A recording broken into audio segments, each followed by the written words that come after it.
The text message arrived at 6:47 a.m. on a Tuesday, jolting me awake in my penthouse apartment overlooking the harbor. I read it twice before the words fully registered. Emma, don't come to Grandpa's funeral tomorrow. This is family only. We know you're busy with your little job anyway. Mom. I stared at the screen for a long moment, then typed back simply, I understand. Setting my phone aside, I walked to the floor-to-ceiling windows and looked out at the city I'd helped reshape over the past decade. The morning sun cast long shadows between the buildings, several of which bore the discreet logo of Sterling Development Group, my company. In the distance I could see the construction cranes working on the new medical center that would bear Grandpa's name, though my family would never know that. My phone buzzed with another message from my assistant Marcus. Mrs. Sterling, the board meeting is confirmed for 9 a.m. Also, Riverside Memorial called about the final arrangements for your grandfather's service. I typed back, handle the board meeting. I need to make a call. Grandpa had passed 3 days ago at Willowbrook Care Center, the most expensive private facility in the state.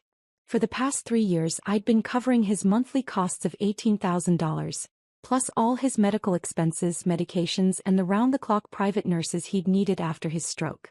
The family thought Medicare was handling everything.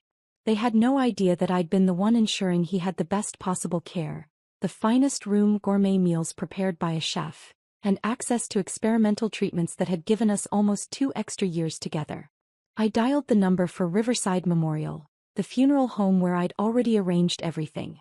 Mrs. Sterling, came the familiar voice of Richard Blackwood, the funeral director.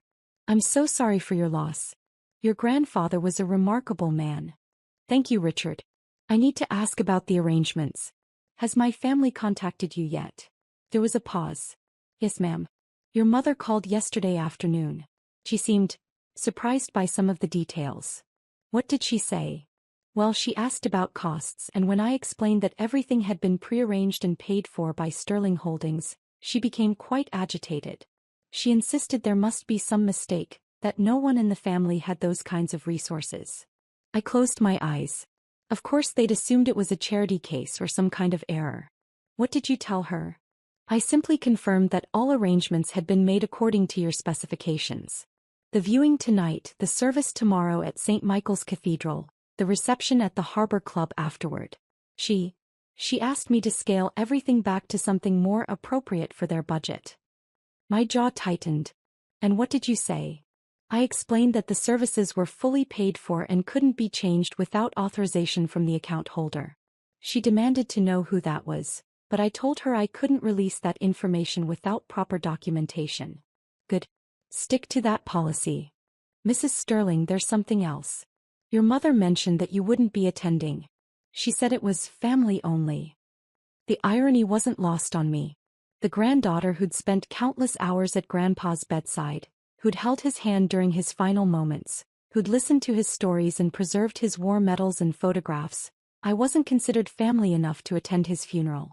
I'm aware of their position, I said carefully. Ma'am, if I may, your grandfather spoke about you constantly. About how proud he was of what you'd accomplished, how you were the only one who really understood him. I think he'd want you there. My throat tightened. Grandpa had been the only family member who'd never questioned my choices, never tried to change me, never made me feel like I wasn't enough. When I told him about my business success, he'd simply smiled and said, I always knew you had steel in your spine, kiddo.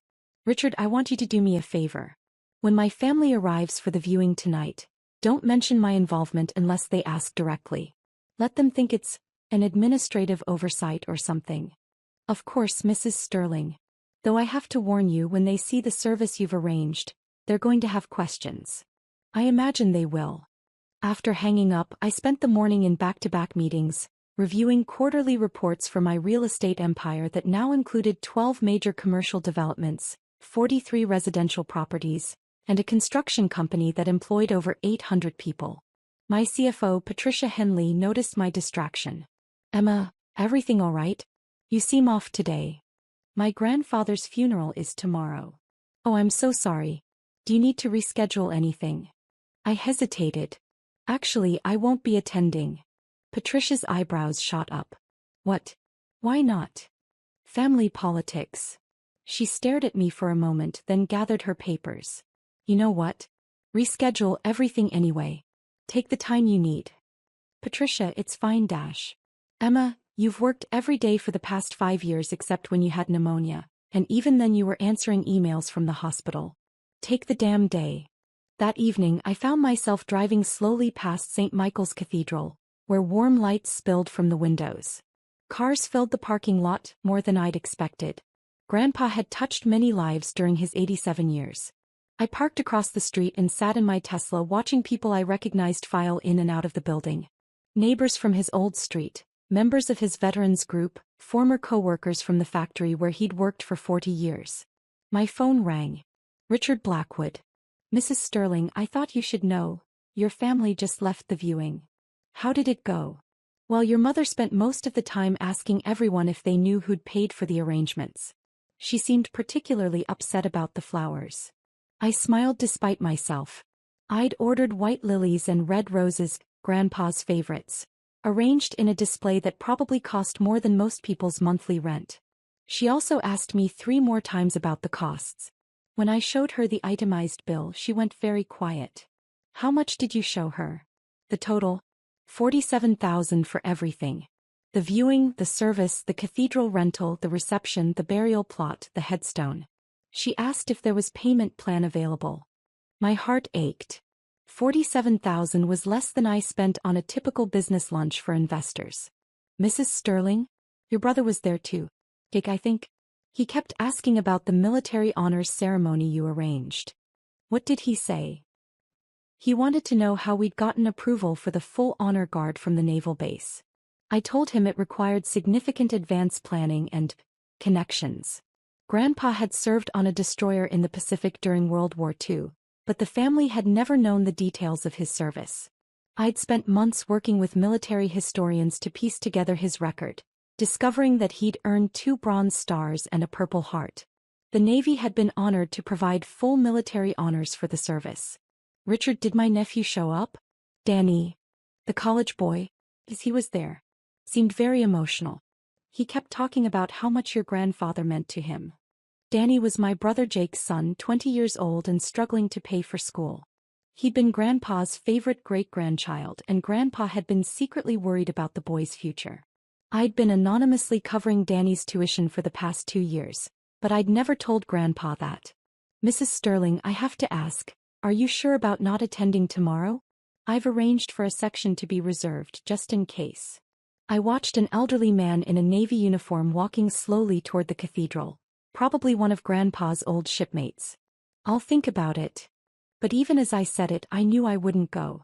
My family had made their position clear. I wasn't welcome at the funeral of the man who'd been more like a father to me than my own father ever was. I drove home and spent the evening going through the photo albums Grandpa had given me last year. Pictures of him as a young sailor, his wedding to Grandma, their early years together. Photos of my dad as a child, then my uncle, then eventually me and my siblings. In one photo, Grandpa and I were sitting on his porch when I was maybe 8 years old. He was teaching me to play chess, both of us completely absorbed in the game. On the back, in his careful handwriting, Emma, my little strategist. She's going to run the world someday. I was still looking at photos when my phone rang at 11:30 p.m. Unknown number. Hello. Emma? It's Danny. My nephew's voice was thick with tears. Danny? What's wrong? I'm at the funeral home. I couldn't sleep, so I came back to sit with Grandpa for a while. They said I could stay for a few minutes. That's okay, honey. Take all the time you need. Emma, something weird is happening. Mom and Dad keep talking about who paid for all this.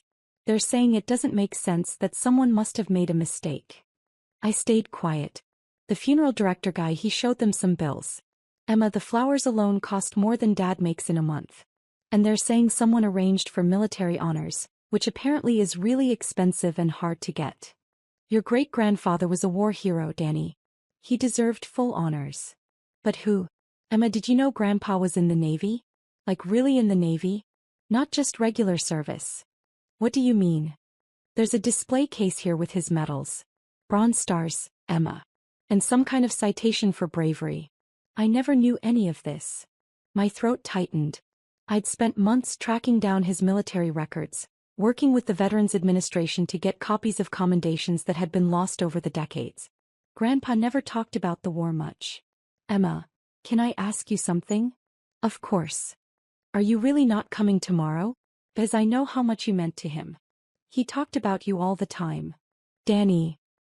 He told me once that you were the only one who really saw him. Not just as an old man but as who he really was. He said you understood him in a way that even his own kids didn't. I wiped my eyes with the back of my hand. Your parents made it clear that I'm not welcome. That's bullshit, Emma. You're more family than any of us.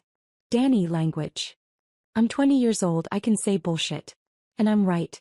Whatever's going on with Mom and Dad, whatever they think about your life choices, Grandpa loved you. He'd want you there. After I hung up, I sat in my living room staring out at the city lights. At 2 a.m. I made a decision. I called Richard Blackwood's emergency line. Mrs. Sterling? Is everything all right? Richard, I want to make one change to tomorrow's arrangements. Of course. What do you need? I want to add something to the reception. I want to set up a scholarship fund in Grandpa's name. Full college scholarships for military descendants who demonstrate financial need. That's a beautiful gesture. What amount were you thinking? Start with $2 million. We'll add more as needed. There was silence on the other end. Mrs. Sterling, did you say $2 million? That's correct. I want to announce it at the reception tomorrow. Let people know that Grandpa's legacy will live on through education. Ma'am, I have to ask, will you be there to make the announcement? I thought about Danny's words, about the photos scattered around my living room, about the man who'd believed in me when no one else did. Yes, I said finally. I'll be there. The next morning I chose my outfit carefully. A simple black dress, not too expensive looking, paired with the pearl necklace Grandpa had given me for my college graduation. The one he'd bought with his Social Security check because he wanted me to have something special. I arrived at the cathedral just as the service was beginning, slipping into the reserved section Richard had prepared. From where I sat, I could see my family in the front row, my parents, my brother Jake and his wife, Danny, my uncle and his family. The service was beautiful. The pastor spoke about Grandpa's quiet dignity, his service to his country, his love for his family. The military honor guard performed with precision and respect, folding the flag with care that brought tears to everyone's eyes. When they handed the flag to my mother, I saw her surprise. She'd had no idea about the depth of his military service. At the reception at the Harbor Club afterward, I watched my family move through the elegant space with wide eyes. The club was one of the most exclusive venues in the city, with panoramic views of the harbor and a reputation for hosting only the most important events. I stayed in the background letting them process everything. The gourmet catering, the professional photography, the string quartet playing Grandpa's favorite songs. Everything I'd arranged to honor a man who'd lived simply but deserved to be celebrated magnificently. Danny spotted me first. He broke away from a group of Grandpa's old Navy buddies and rushed over. Emma. You came. I couldn't miss it, I said, hugging him tightly. Emma. I turned to see my mother approaching, her face a mixture of confusion and something that might have been embarrassment. Mom. I thought you weren't coming. I changed my mind. She looked around the elegant reception space, then back at me. Emma, do you know anything about all this? Before I could answer, Richard Blackwood approached with a microphone. Ladies and gentlemen, if I could have your attention, please. The room quieted as people turned toward him. We're gathered here today not just to mourn the loss of James Mitchell, but to celebrate a life well lived. A man who served his country with honor, raised his family with love and touched countless lives with his quiet wisdom. He paused, looking directly at me. James often spoke about legacy, not the material things we leave behind but the impact we have on others. In that spirit, his granddaughter Emma would like to share something special. My family's heads snapped toward me in unison. My mother's face went pale. I took the microphone with steady hands. My grandfather taught me that true wealth isn't measured in dollars, but in the lives we touch and the love we share. He also taught me that when you're blessed with resources, you have a responsibility to use them well. I looked out at the room full of people who'd loved him. That's why I'm announcing the establishment of the James Mitchell Memorial Scholarship Fund. Starting immediately, this fund will provide full college scholarships to descendants of military veterans who demonstrate financial need. Murmurs of appreciation rippled through the crowd. The initial endowment is $2 million, with additional funding to be added annually to ensure this program continues in perpetuity. The room erupted in applause. I saw Danny's eyes fill with tears, saw several of Grandpa's old Navy friends nodding with approval. My mother was staring at me like she'd never seen me before. When the applause died down, I continued. My grandfather believed that everyone deserves a chance to build something meaningful with their lives. This scholarship will ensure that financial barriers don't prevent young people from pursuing their dreams. I handed the microphone back to Richard and made my way through the crowd accepting condolences and congratulations. But I kept my eye on my family, who had gathered in a tight cluster near the windows. Finally, my father approached me. Emma, we need to talk. Of course. He led me to a quiet corner of the room. $2 million, Emma? Yes. Where did that money come from? I looked at him steadily. From me. From you. Emma, you work in, what is it, marketing? I work in real estate development. Real estate. He paused, processing. Emma, exactly what do you do in real estate? I develop it. My mother joined us, her face still shocked. Emma, this reception. The flowers, the military honors, everything. Do you know how much all this costs? About $47,000. And you know this because? Because I paid for it. The words hung in the air between us. My brother Jake appeared at my mother's shoulder. You paid for it? Emma, what are you talking about? I arranged and paid for all of Grandpa's funeral arrangements. The viewing, the service, the reception, the burial plot, the military honors. Everything. My family exchanged glances. Emma, my mother said slowly, how could you possibly afford all this? Before I could answer, Danny appeared with his phone in his hand. Mom? Dad? You might want to see this. He showed them his phone screen. I could see it was a Google search result.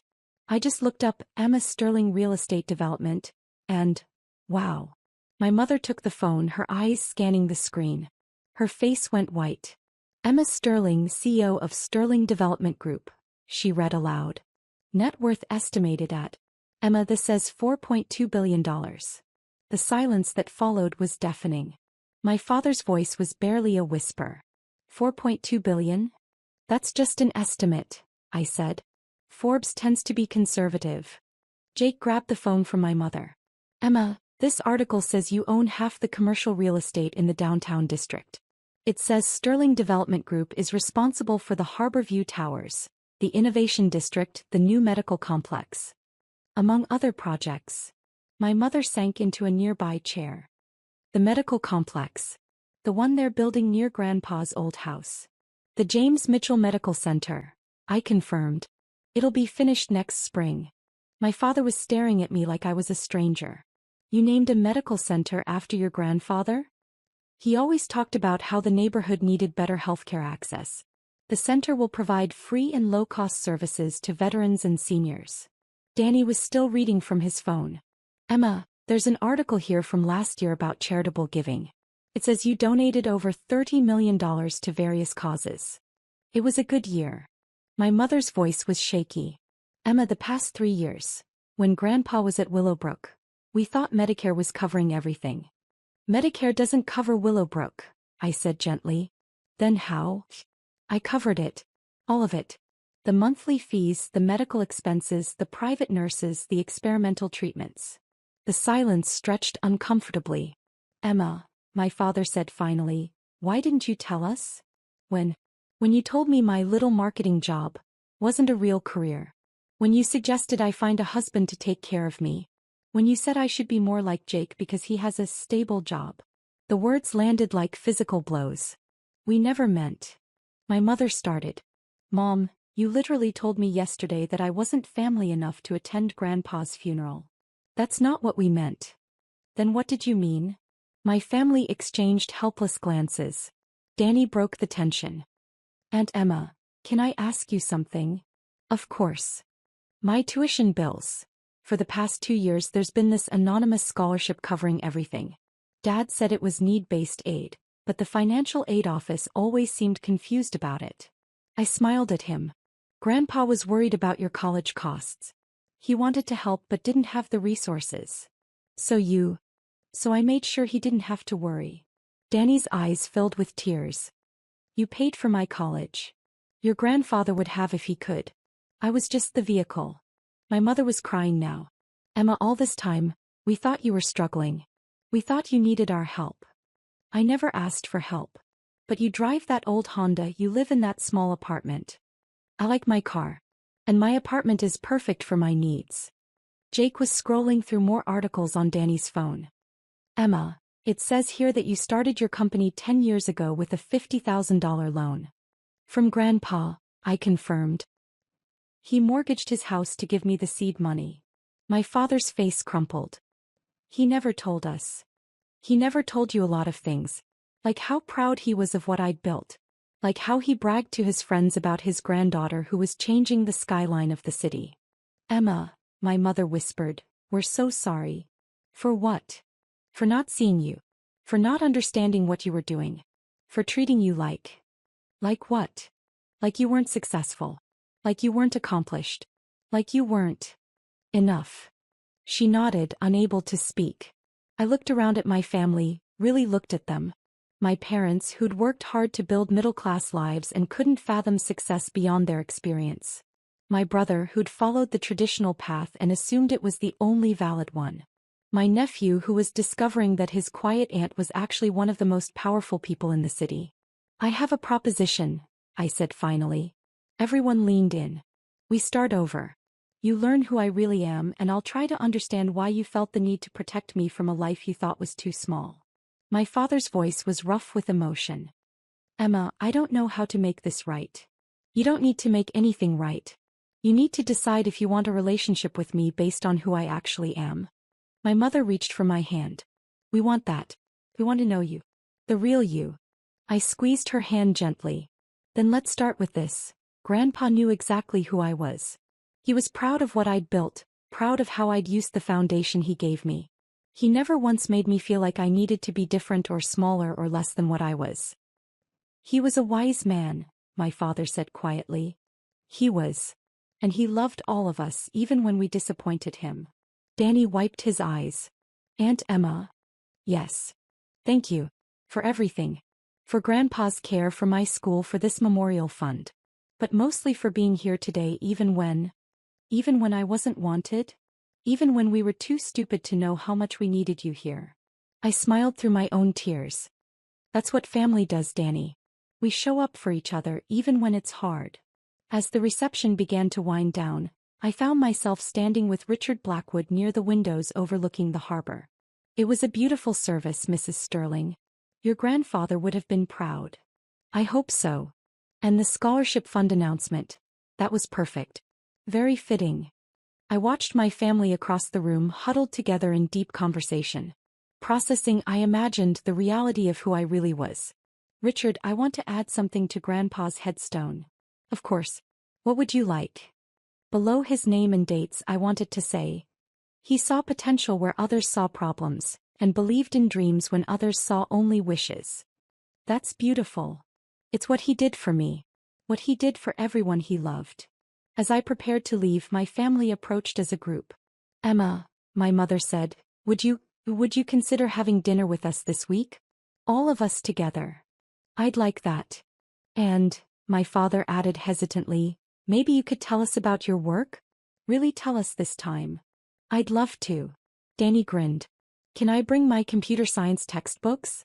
I have about 1,000,000 questions about development algorithms. Absolutely. As I walked toward the exit, I felt a hand on my arm. My brother Jake. Emma, wait. I turned. I owe you an apology. A real one. Not just for today but for years of not seeing you, not understanding what you were doing, not respecting your choices. Jake. No, let me finish. You've been quietly taking care of all of us, Grandpa, Danny, probably others we don't even know about, while we were treating you like the family failure. That's not just wrong, it's shameful. I squeezed his arm. We all do the best we can with what we understand at the time. You're more generous than I deserve. You're my brother. Generosity doesn't need to be deserved. As I drove home in my reliable Honda, I thought about the conversation ahead with my family. For the first time in years, they'd see me clearly, not as a disappointment or a project, but as someone who'd built something meaningful while honoring the foundation they'd given me. Grandpa had always said that the best legacy wasn't what you left behind, but what you built forward. Today we'd started building something new together. A family relationship based on truth, respect, and the understanding that love doesn't require anyone to be smaller than they are. And that, I thought as I pulled into my parking space, was exactly the kind of legacy Grandpa would have wanted. The funeral had ended, but our family was just beginning.